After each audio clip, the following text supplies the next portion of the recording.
Now we're going to be working on the legs and feet.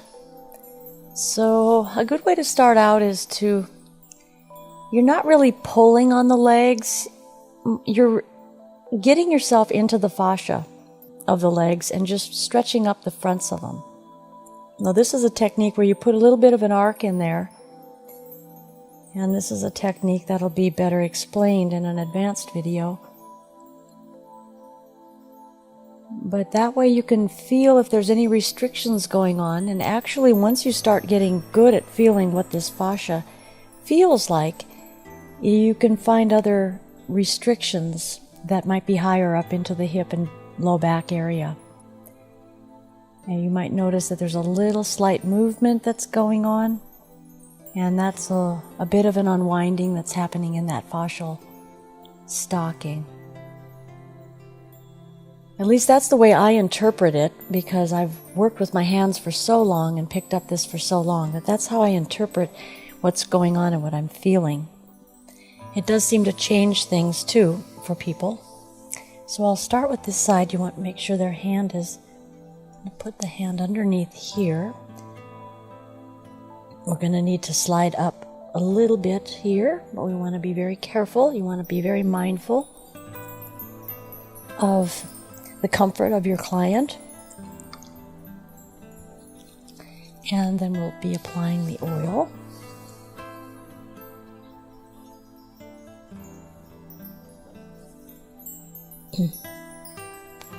And down to the feet.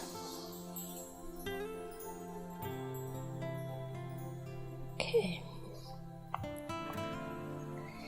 I like to give a little bit of a pull, a little traction as I start on the feet, and I'm rubbing the front of the feet, and I'm giving a traction where there's a feeling of a pull of the body, but again, it's not like pulling the bones, it's more pulling into the soft tissue and the structure there.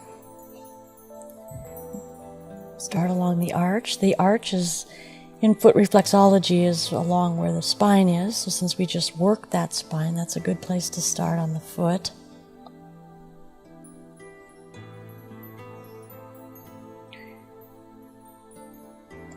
And get into the pads of the feet.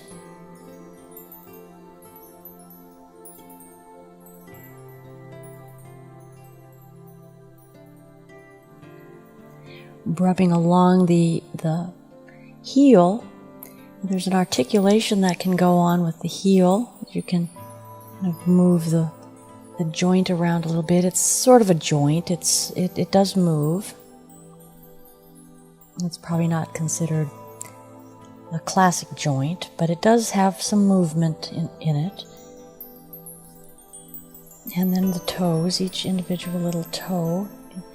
Not only just work the toe, but you can also do a little range of motion. And this can happen face up. It actually is a little bit easier to do some of this when they're on their back.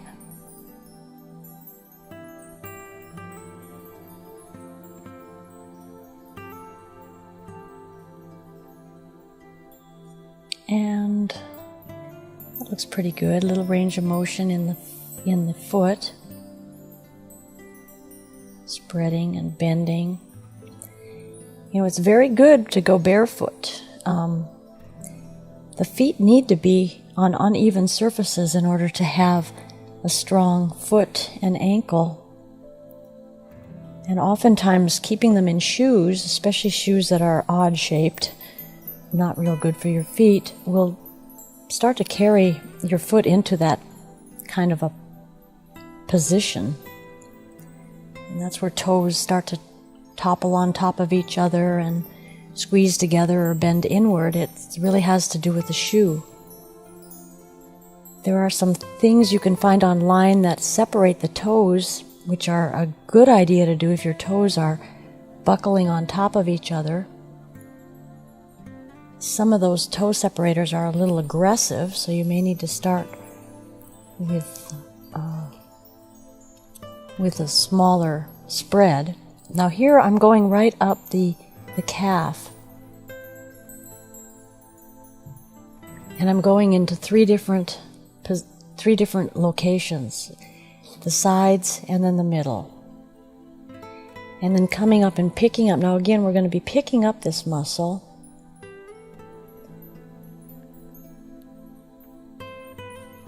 And kneading it around. And my thumbs, you'll see on the other side, are going underneath on the lateral side of the leg, as well as the medial side, picking it up and wringing it. So it's kind of this is like what it looks like.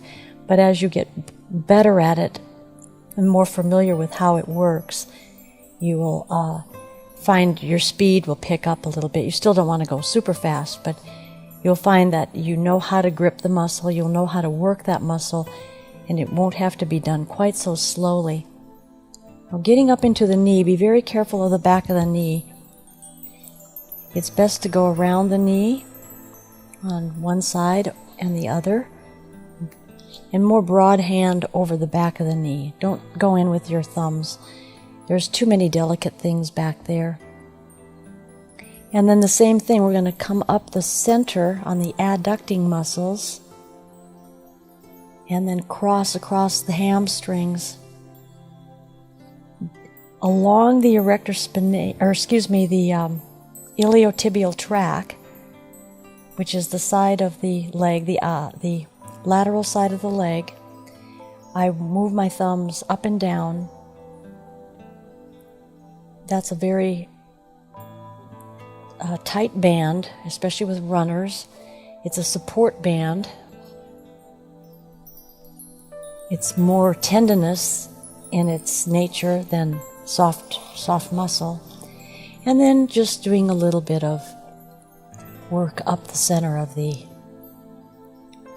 hamstring. Okay.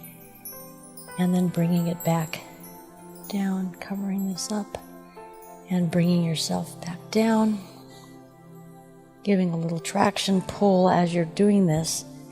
And then, now when you come down here and you're doing a little traction, you're not pulling like the work downward. You're pulling again into that fascial structure. It's a lighter touch. You want to start to differentiate the different layers that you have, particularly the subtle layers. I find that that's where massage will be a little bit different in the way it's applied when those different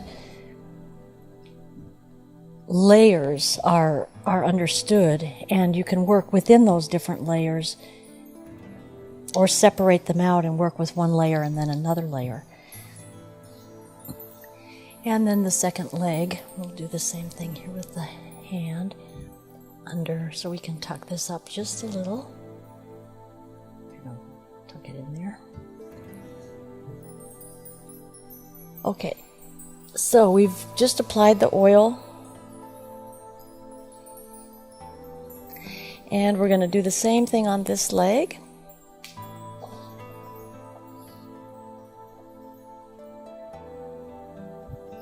I usually sit on the end of the table if people aren't too long, because I can get a better angle as I am doing this kind of fascial stretching. So I usually sit down if people aren't too tall, because I get a better angle, being able to make this pull, this kind of a stretch on the fascial structure. And then we'll start up in with the arch of the foot and just begin to work in there.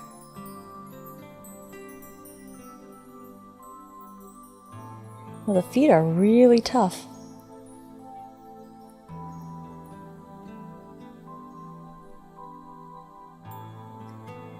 And the heel, going around the heel. Again, you want to be real thorough. It's covering every point and making a little range of motion happen. Range of motion in the foot, coming up to the toes. Not only just rubbing, but a little range of motion of a twist back and forth. We'll do some different things, face up.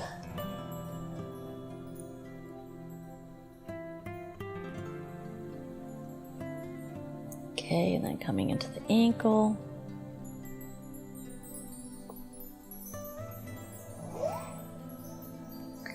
All right, starting here, down here at the Achilles, up we go to the center. And there was a little jump there. I might have been a little too deep for that.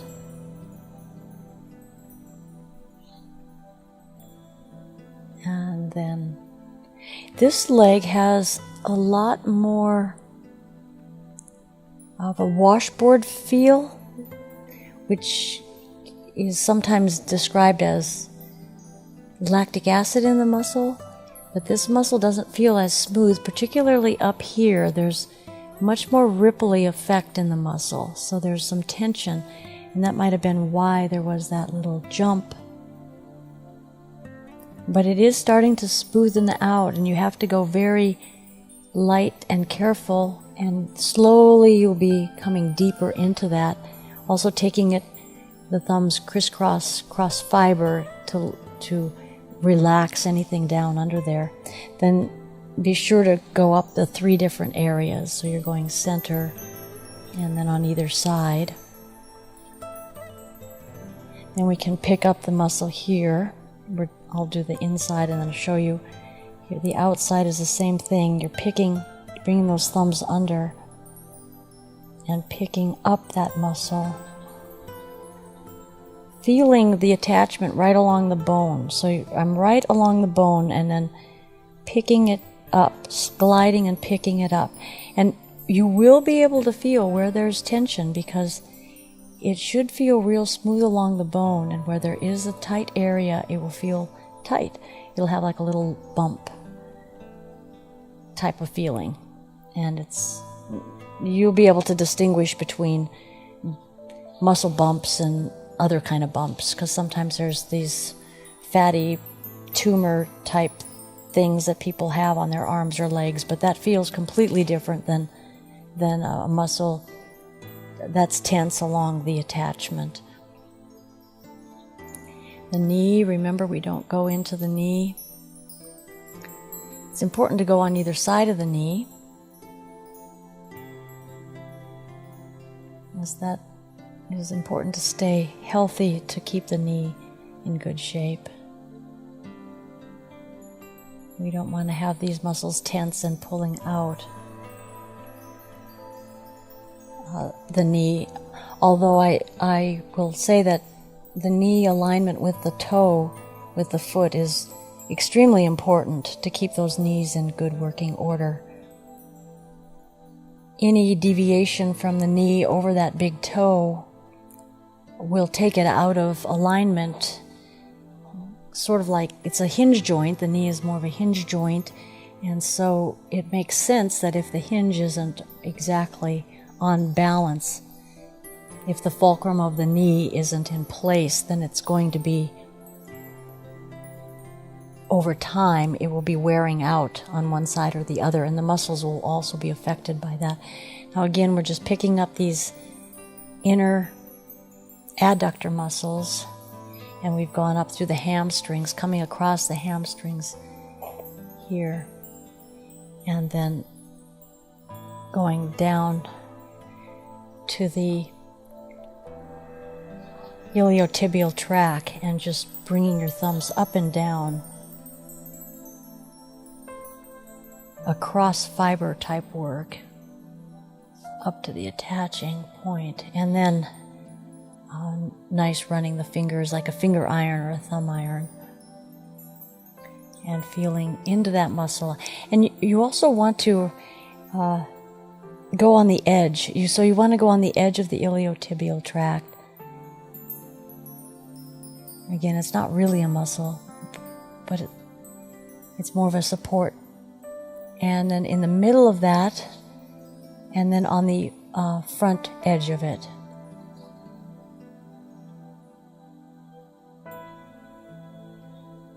Okay. And then we can bring this back down.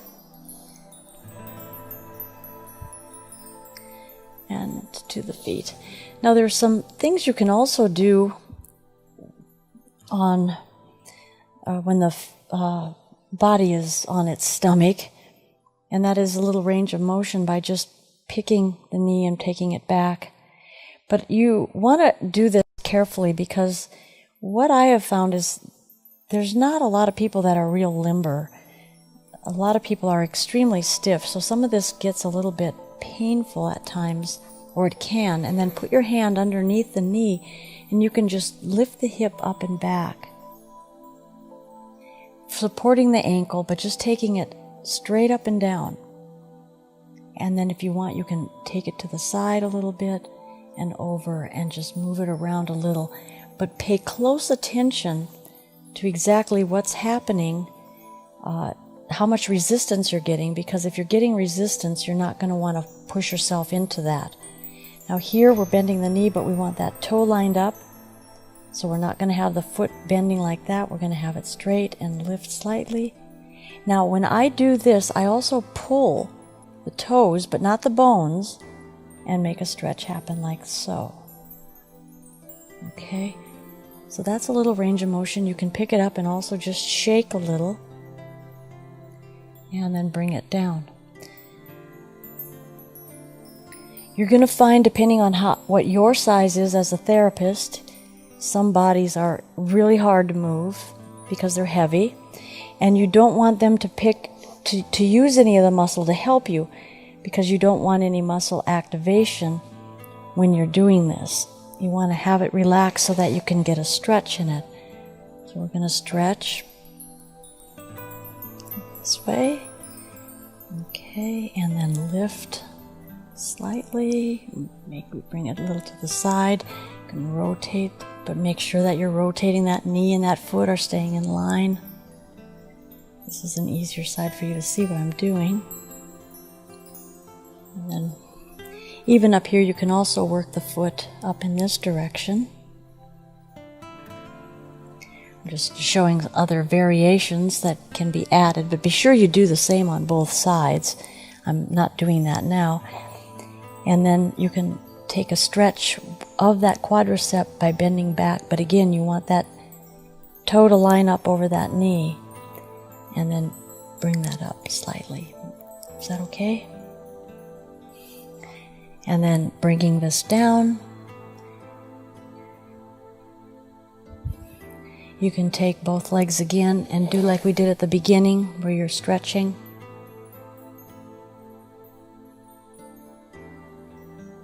Pulling those toes.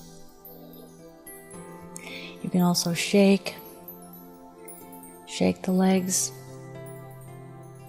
And there's another thing that can be done, which I'll show you. I never use Tapotement, which is a pounding, but you can either use fists, but I like to use the fingers open so that it claps kind of the fingers together, but you can also do a little Tapotement. I don't really like Tapotement myself, but a lot of people do. So that's what you can also add to some of this work. But I will say that a lighter Tapotement is really when your fingers are apart and they're coming together, kind of like that. So you can do that on the back or anywhere. The thing about Tapotement, though, is you don't want to go over the joint, the delicate areas of the knee, and it's best not to make Tapotement happen on a bone, a real bony area.